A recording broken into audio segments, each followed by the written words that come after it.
Hello, beautiful souls. Welcome to my podcast, Spiritual Talk with Christy Godwin and Friends. I am your resident psychic medium, Christy Godwin, and I want to welcome my beautiful friend, colleague, business associate. I don't know. What else can I say about this wonderful, wonderful human being walking this planet with me, Iris Libby? Thank you for being here, Iris. Thank you so much, Christy. Iris is a phenomenal astrologer, psychic medium, but we are here today to talk about how to rebuild your tribe when you go through a spiritual awakening. That can be a very difficult process. So, Iris, can you kick us off talking about what your spiritual awakening was like for you? Well, I have to say that my spiritual awakening has really been in stages. It's not something that happens overnight. And each level of awakening, it's always well, it typically happens for me, and I can only speak for myself and a lot of clients that I work with when something is removed from your life or you lose something big in your life. And those are the times for me and most of the people that I work with that people are searching for something else. So, I think COVID was a big spiritual awakening for a lot of people. It changed the trajectory of many of our lives. I know for me, I went from New York, where I lived, to Florida, to California, and I had never planned on really living in any of those places. You know, Um, Go ahead. that's very true. And COVID was huge in our society. It brought so many changes to light, and you were with people all the time that we had not had to deal with all the time, which blew up some relationships, made others closer. And I know that also some people, which was mine, will have a gradual spiritual awakening. It's like you take a couple of steps up and you're on that level for a little while, exploring books, information, and I want to encourage everyone to honor their own spiritual awakening. It's so different for everyone. Have you found that, Iris, that everyone has their own way? It's true. It's true. So, me, for instance, like during COVID, I needed something to do. So, I ended up like taking a psychic medium class, which totally changed my whole life and my spirituality. I could go back into every area of my life and say, oh, this happened. And it was always when I was seeking for something else. Because let's face it, many times the status quo does not make us grow. Yes. It is, you're right. When we get comfortable, we don't keep searching. We're not challenged to level up. It's what I like to call it. Now, Iris, how about some of the challenges you experienced in some of your relationships as a result of your spiritual awakening? Well, what happened with me is that, I had several long-term friends leave my life, and some of them I pushed out because we were no longer aligned. We weren't aligned in all the ways. The things that brought us together changed. And these are like 20, 24, 25-year relationships. And I find that you come to a point where, in a friendship, there's a lot of give and take, and there's needs that you each have. And when that changes in a relationship, it's like, but you've got this long-term relationship, these friends that you've had forever. And I think that the challenge is letting go of those friendships and letting go of those relationships. And it leaves a big hole in your heart. It really does. Letting go of friendships can be so hurtful, just as hurtful or more hurtful than letting go of a romantic partner. And I want to, you know, just talk a little bit about when you're letting go of these relationships, it doesn't mean that one person is wrong and the other is right. It just means you now have different goals. You now have different standards of behavior. And Doesn't make one of you right and one of you wrong. It just means you're going on a different path. And I think a lot of people struggle with that down period where you have released some of the old friends, but you haven't rebuilt and found your new tribe yet. Did you experience some of that? Oh my God, yes. And it's so difficult because you know that certain relationships are no longer right for you. So in one case, a close friend betrayed me. And, it left, I want to say, I felt like a bombed out shelter when that relationship left my heart. And, that person filled a certain, like, we had needs, you know what I mean? Like we did things together. We talked all the time. We traveled together. And then all of a sudden, all of that is gone. And then you start searching for something else or for other people with the same interests. And as you get older, a lot of people are challenged to meet people. They're challenged to meet new people, to meet romantic partners, to get out there because you don't socialize the way you used to. And even with younger people today, because so much stuff is done online, they're not socializing to the extent that we did growing up. Absolutely. That's so true. And you know what I have seen that I want to, I'm sure everyone's going to recognize this. Either they've done it or they know someone who has. When you know a relationship isn't right for you and you let go of it and it leaves this empty hole, the tendency to go back to a relationship that is not healthy for you just because of the uncomfortable feeling that this loss has left in your life. I've seen people do it with romantic relationships and with friendships. And I would just want to encourage people to hold that space for a while, hold that space, allow yourself to heal, and allow the universe to deliver something better to you. Have you noticed that, Iris? Yes, and I want to say something else is that sometimes people leave your life and then they come back in later. So I have this instance where there was someone who was a friend who worked for me, and we were like 7 or 8 years, very, very close.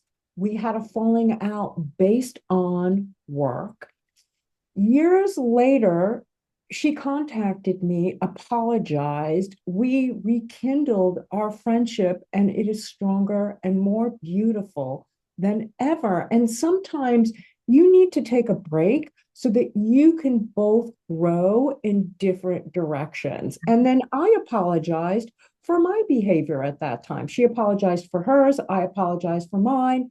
And, it's like we both admit that it was a good thing that happened. But while it's happening, it's not so much fun. It isn't. And yes, I love instances like that. It doesn't always happen. Yeah. But I think I know who Iris is talking about. It wasn't a moral issue. It wasn't a falling out of integrity or anything like that. Those are the instances where typically those people coming back in your life, unless they have changed significantly, it will not be a good thing because if you're on different moral paths or have different integrity boundaries, you're never going to be able to. And Um, Christy, that's very important is integrity and morals. And I've had those issues with some friends of mine where my morals and integrity it didn't align with theirs. I'm not saying I'm better or they're better, but it was not aligned. And in that case, unless those people change, there's no way I would let them back in my life because I feel like our paths are not the same. And I find the more I align myself with people that are spiritually on the same path, I don't have to agree with them about everything. But if we're spiritually and morally on the same path, I feel like we can work anything out.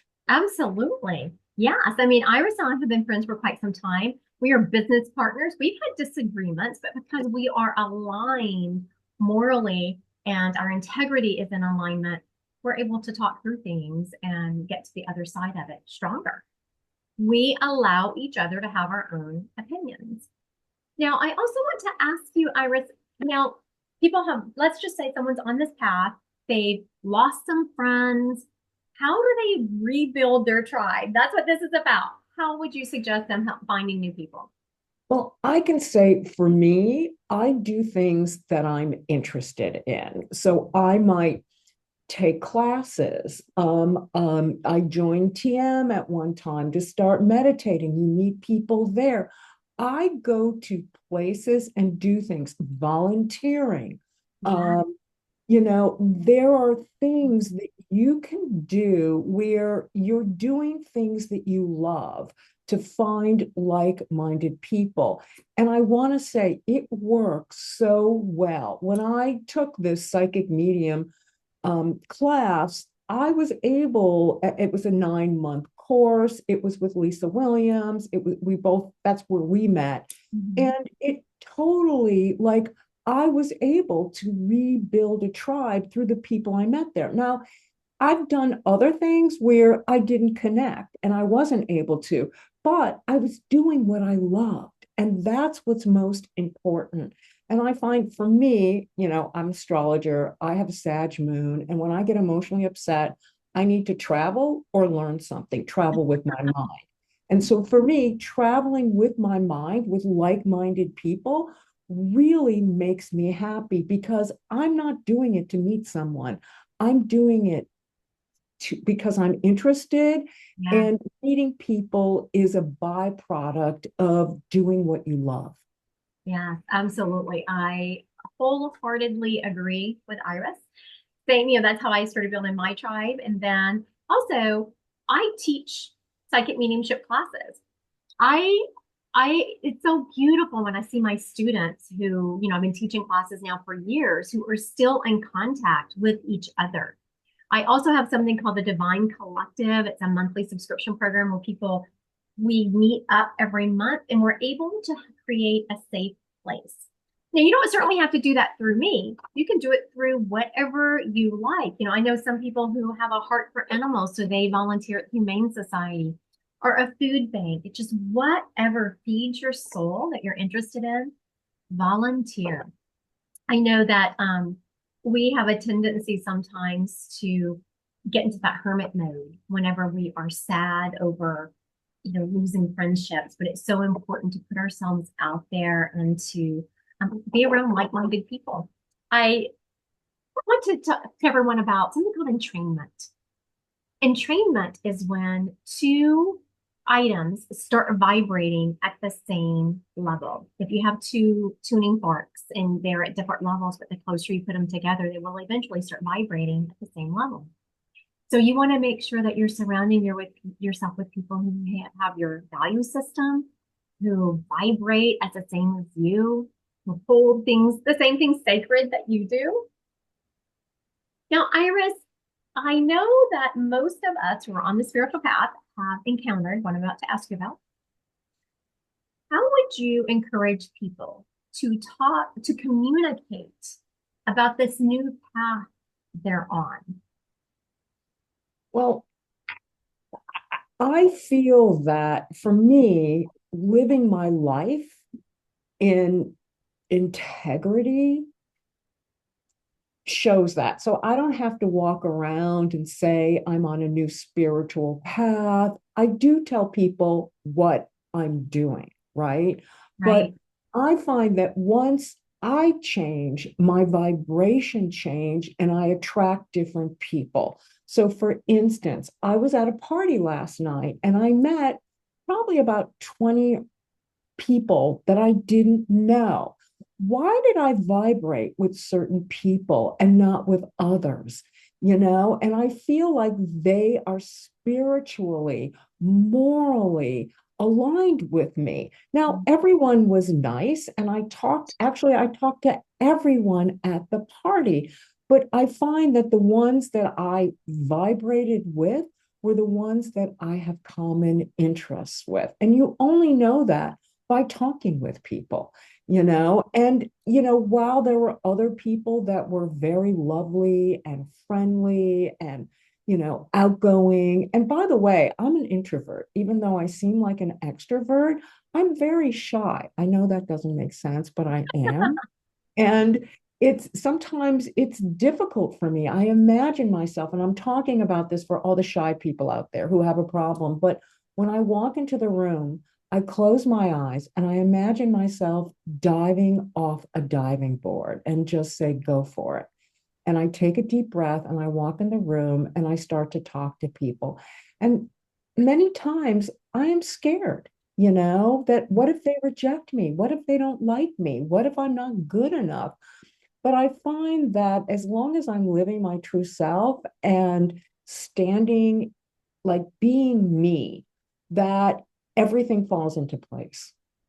And I want to, everyone who's watching this, to, it would be hard if you know Iris to know that those are the thoughts that go in her head because she is usually very much the center of attention, very, speaking her mind. So it's lovely to hear someone be honest about what goes on in their head when that's not what you see on the outside. So I want to thank Iris for being so honest about that. I also want to address some of the problems that come up when people have been, they're completely switching paths to become more spiritual. They're changing the path from, I wouldn't necessarily say a huge belief system that they used to have, but maybe one that doesn't align with their family and friends anymore. In our industry, we call that coming out of the psychic medium closet. And it doesn't mean that you want to be a psychic medium. It means that you want to explore a spiritual path. And I have a lot in readings. This comes up quite a bit. It came up in a couple yesterday. I did a group reading for some people that the relatives will step up and say, don't throw out the baby with the bathwater. Meaning that if your belief is in God and Jesus, or I know Iris is Jewish, if that's your belief system, you don't have to throw away your belief system to then travel a more spiritual path. Would you agree, Iris? 100%. Like, I grew up Orthodox Jewish, and there was a time in my life I totally rebelled. I became an atheist. Um, I didn't want anything to do with it because I felt that, my grandfather used to say this prayer every day, thanking God he wasn't born a woman. And I felt that why wouldn't you want to be me? And I just felt we couldn't we couldn't carry the Torah in those days. And it was really very difficult for me. And then as time went on, I realized I started to study Kabbalah because I have an interest in astrology. And I see how, the Jewish faith embrace my belief system and actually was part of creating the astrology system, and so as we grow, and by the way, most of my family thinks I am out of my mind. They do not believe in astrology. They do not believe in what I do. But what are you going to do? Right. Right, exactly. You have to be your authentic self. Right. But I'm still myself. And so it's okay. Everyone doesn't have to have the same beliefs as you do to rebuild your tribe. I have found many other people who are in my tribe and, who have become my family. Yes. And, I had a little bit different background than Iris. I'm Christian, I always laugh right here. As a matter of fact, if you're watching this on YouTube, I just realized I'm on a different screen than usual. And you can see I have some Bibles right there on my shelf. If you go out to my living room, I have a full, huge bookshelf full of Bible studies. I've done them my entire life. And, it was hurtful whenever I came out of the psychic medium closet, people coming at me, uh, blocking me, just saying horrible things about me. But I realized that the more I traveled down this spiritual path and found a like-minded tribe. So what is my mindset? And again, this is mine. It doesn't have to be everyone else's. It doesn't have to be Iris's. Mine is the path to God is through loving everyone around you. I have a joke that I say whenever that there's a reason why Jesus didn't give me that book to stand at the gates of heaven because he would have someone's name on the book okaying them, and I'd be like, Jesus, did you see what they did? I don't know. I don't think they should be in here. I don't have that book. It's not my job. My job is to vibrate in unconditional love of the divine or God, whatever your name is for that. So I was surprised. And as because you can ask Iris or anyone around me, I typically am just as loving as you see me on social media. So I was surprised that people would come at me with such hatred over the fact I was saying love each other. Remember that doctor's office where they called you a devil worshiper? Yes. So I went to a chiropractor and I'm wearing a shirt, which actually I got this shirt when I was with Iris at Lily Dell. And so I was back home going to the chiropractor's office. It was a cute little shirt with angel wings on it. And so the lady checking me out was talking about my shirt. I said, "Oh yeah, thank you. I got it at Lily Dell." And she's like, "What?" I said, "Okay, no, the psychic. My bad. I should not have said the psychic medium capital. He was in New York." And so she instantly just went off on, and so the first thing she said, and I was just like, "Please, lady, run my card. Just charge me. I got my back cracked. I'm trying to get out of here."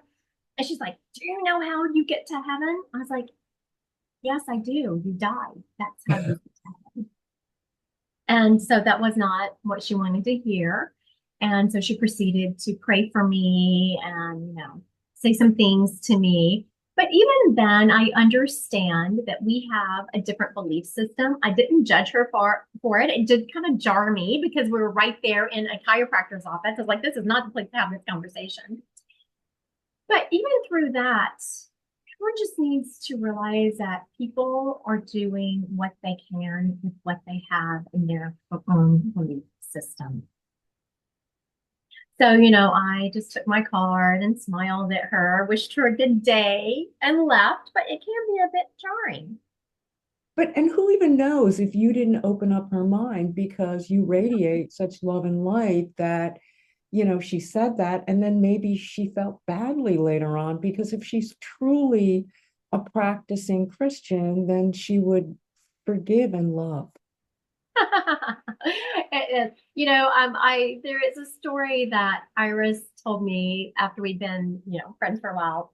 She has a social media person, and he did not realize at the time that Iris and I were friends. And so he came to her and he said, asked if she had seen that Christy Godwin on TikTok, that she was the kind Christian or the loving Christian or something. He called you the real. He said she is a real Christian because she is kind. That's what he said. Don't The, you love that? Yeah, the I'm real makes me Christian. sad that they would say that about all Christians, but whatever. So whenever you're changing your belief system, you are going to have friends fall away. There have been many, many times where I would think about, oh, I haven't seen this one person come across my Facebook feed, and I would go and search them and realize that they had either blocked me or unfriended me. That's okay because they're just traveling their own path and we're traveling ours. How would you suggest people handling um, family members, Iris, who have just such a huge belief systems that are different? Well, that's difficult. And it's been difficult in my own life for me Mhm. Yeah.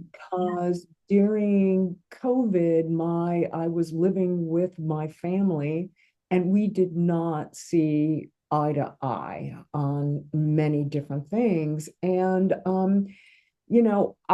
I had to let go. I had to let go and walk away and from certain family members. And it's very devastatingly painful when these people have been your life and your support.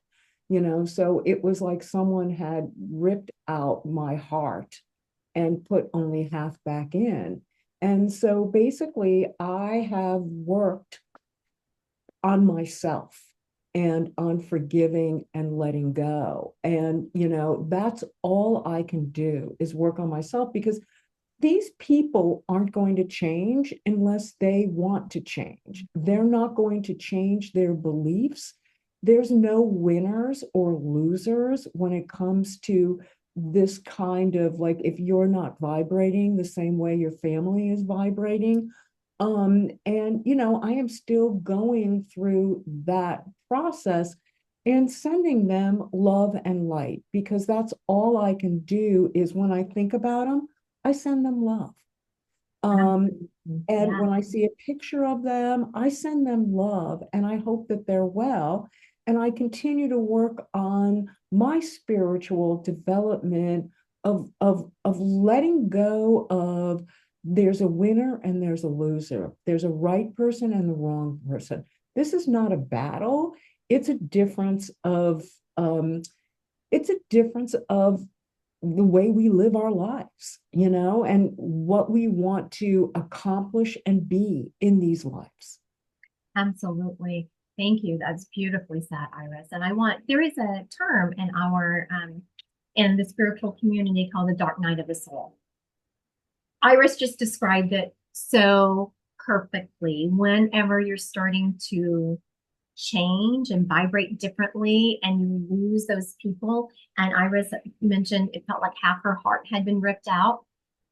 That's kind of the dark night of the soul, because you feel like you feel a little bit untethered, because your system that you functioned in and how you saw yourself on this planet is starting to change. And you haven't really developed this new way of being on this planet and brought these new people around you. And it truly does feel like the dark night of the soul. Iris just put it so beautifully about you can't change those other people. I know this is going to be what I'm about to say is going to be hard for people. It's a little bit egoic, meaning you're in your ego when you think people should believe what you believe. It's free will.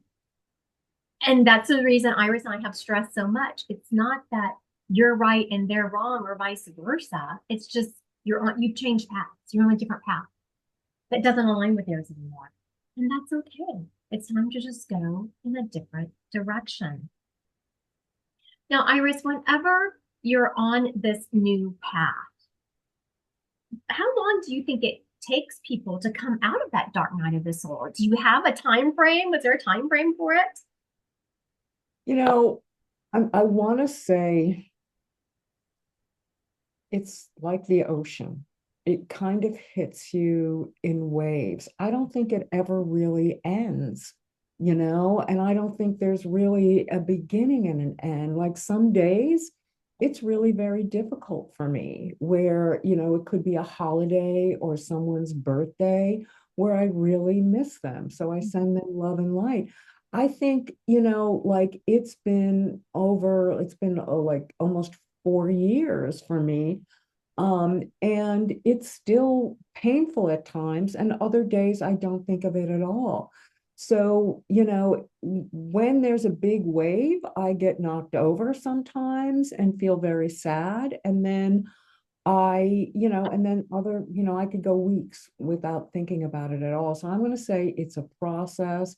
It's almost as if when someone passes away, I feel it's very similar to that, because it's a death of a relationship as you knew it.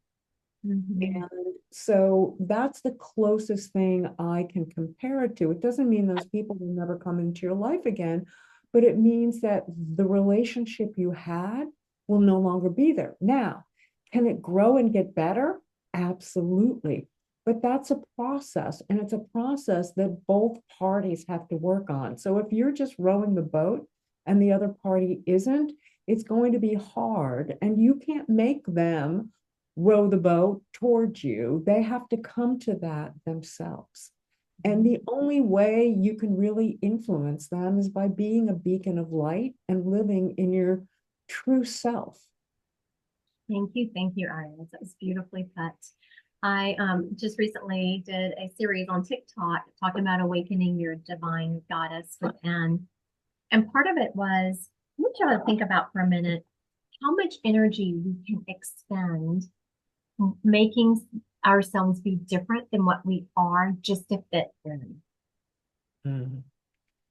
What would we look like if we took that energy and used that energy to walk in our own authentic light? And I promise everyone listening to this or watching this, this world needs your authentic light. We don't need two Irises or two Christies. We need everyone to be their authentic selves. And if you are expending energy to try to please others or to make yourself different than what you are, just to please someone else. I mean, if you want to go to the gym and change, that's completely different. But it has to be something you want to do within your heart, not something that you're doing just to please someone else. Now, Iris, how would you deal with people that are from your old belief system that you haven't talked to in a while and they're not in alignment and they're coming at you over how you're living your life? Um, I'm very kind, and I very kindly thank them for whatever they're saying. Thank you for your thoughts or your feelings. I don't argue with them because there's no argument. And I don't really defend myself. I don't get into it with them. I thank them for what they're saying and, let them know that I am not going to change who I am in a kind way. You know, I don't go after them because it's an argument that you can't really win. There's no winners. No, this reminds me of how when I tell people that, you're never going to bring someone to Jesus by throwing a Bible at them. It's only through love that you will ever change anyone. And when I'm loving someone who is coming at me, I'm not actually trying to change them. I'm trying to keep myself centered and in the right vibration. So when just know everyone know when someone's coming at you and you are sending them love, for one thing, it is not weak. That's the hardest thing you can do is when someone is coming at you and judging you and saying nonsense about you to just turn and thank them and send them love. It's hardest, one of the hardest things you'll ever do. And you are not doing it for them. You're doing it to keep yourself in alignment and in the right vibration that you have fought so hard to be in. Now, how have you seen your own tribe grow and evolve as you have continued your spiritual journey? Oh my God. I call this my third act. Now that's not to say, like, I still have friends from first grade who I talk to, from junior high, from high school. Like, I'm very close with a lot of people from my past. And a lot of them, interestingly enough, have grown along the same spiritual path, which is crazy because I grew up in the Chicago area, but a lot of them are along the same path or a similar path that I am on. So we do have a lot of things in common. I remember going to my 20th high school reunion, and I said to a friend, "Oh my God, we're into all the same things. We're talking about metaphysics and she said, "Of course we are. Why do you think we're friends?" And I like it was like, of course we are. Now, Christy, I forgot your question because I got so into my story. How have you seen your tribe grow and evolve Oh, as you've and continued your so spiritual journey? so basically what I've done is I still have my friends from college. It's like I add people, like when I find someone who's really special, I try to introduce them to all my friends. Yeah. I will have parties. I will, because I'm an Aquarian. I want to share everybody. By the way, Aquarians rule community and tribe.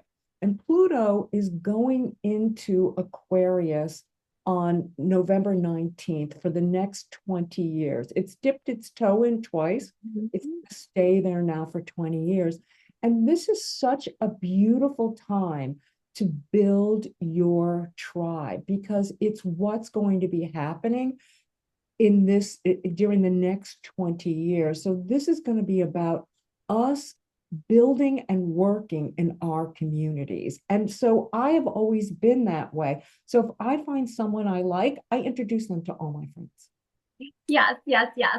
Yeah, I do want to talk a little bit about this also because it didn't occur to me until Iris was talking that I've seen so many people of our friends build their tribes and they all do it differently. So yes, Iris does exactly what she said. And I know I know most of her friends now. I'm sure not most of them because she has thousands, but you know what I mean. I know a lot of them because she's introduced me. And same when she comes to see me, I'll introduce her to some of my friends. So Iris and I's personality are about the more the merrier. So that is something that we are about. But also something I just kind of created, I was gonna say I created my own tribe. I did it because I saw people were searching. When I started teaching my classes, I saw that this community that they were building, even outside of the classroom, because they're on my screen weekly and they were getting each other's phone numbers and staying in contact and they still stay in contact. And then I know that people were still searching, so then I created the Divine Collective, which is a membership program. We meet several times a month and you can ask spiritual questions. So I know people that have done it other ways, like they're continual learners where they're just constantly taking these classes so that they are picking up people at all these classes and staying in contact with them. So find something that vibes with you. I know some people, Iris is such a beautiful introducer of people. She is great at that, introducing people and making her tribe bigger. If you find something that works for you, do it. And build your tribe in the way that fits you. Now, Iris, what is something that you wish you had known sooner about rebuilding your community? Something that would help the listeners along this path? I wish I knew that losing someone important in my life was actually an opportunity for growth. Because, earlier, when I was younger, it was so like I love my friends, and it was so devastating to me. I feel like my friends are pieces of gold to me. And it was so devastating to me that I thought, like no one is going to replace them. I had a very close friend um, pass away about 10, 15 years ago, and no one could replace her. That's correct. But other people come into your life, and it did give me a chance to grow. And now that I'm a psychic medium, she comes in all the time, so I don't miss her as much. But Does but her name start with P? it starts with P.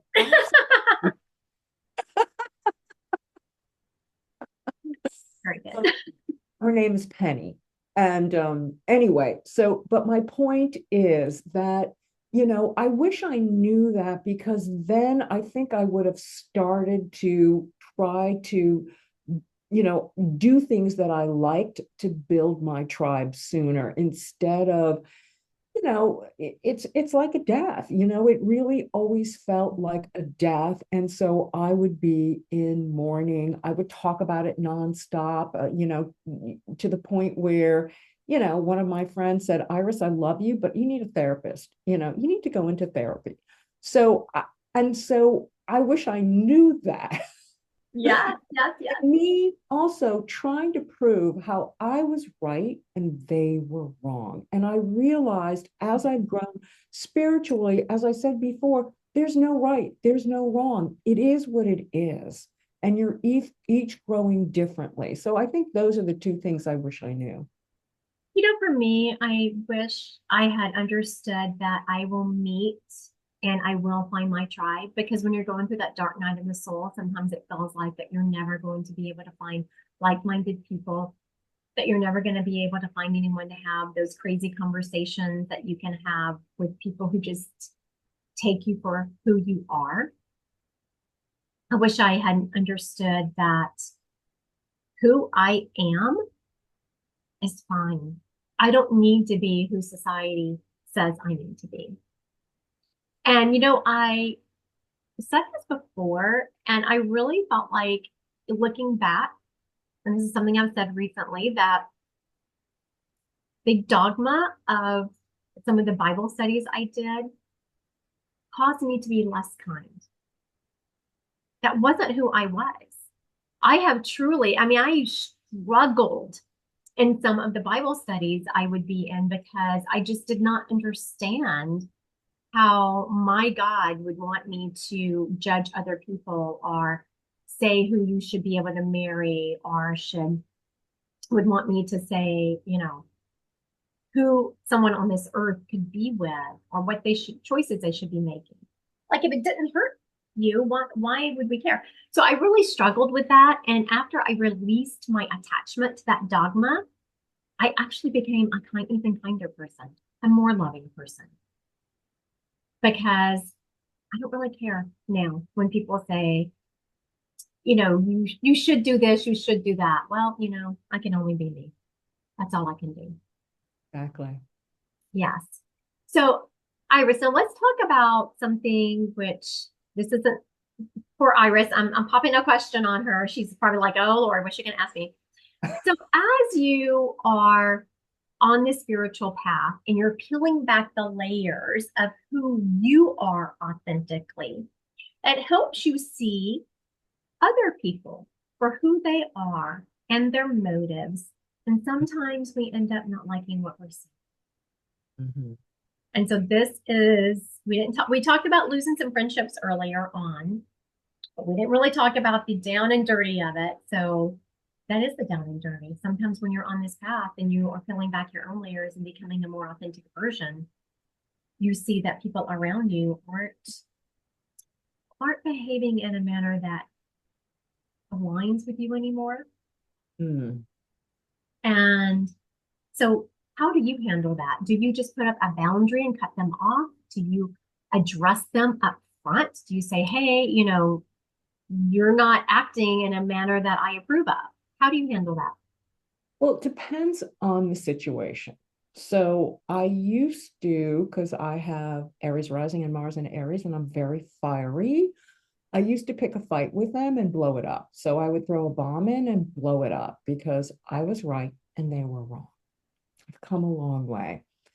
And now I will tell them in a kind way, like that I feel differently about whatever it is, or that I feel that they didn't act appropriately. But I don't any longer throw a bomb in. And then basically, I will put up, a boundary. Like maybe I won't invite them to a party anymore. I might meet them on occasion. Maybe I won't spend as much time with them. Maybe I will not invite them to things anymore where they could create a scene, or with like-minded people. So, I will tell them, but in a kind way, I'm not feeling the same way as you are. And maybe we shouldn't talk about this. Or, this is how I feel. I feel we're so far. I mean, look at what's been going on with the election. I have people on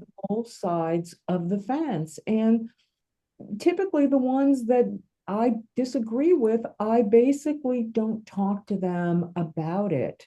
Um, and but there is a bit of a boundary there with me and them, because it's like if they politically believe what they believe, they have every right to do that. But I feel differently and my life is lived differently. So I put up, it depends on what the situation is, the boundary that I put up. But I no longer am throwing torpedoes at people. That is true. I've seen Iris through. I can still remember we were somewhere specifically, and she's about third. And I can still we're sitting at a table. I'm eating. I think I was eating, and I'm just eating. It's like Iris, you might want to stop. Yeah, Iris you might could not want to stop. do that. Couldn't.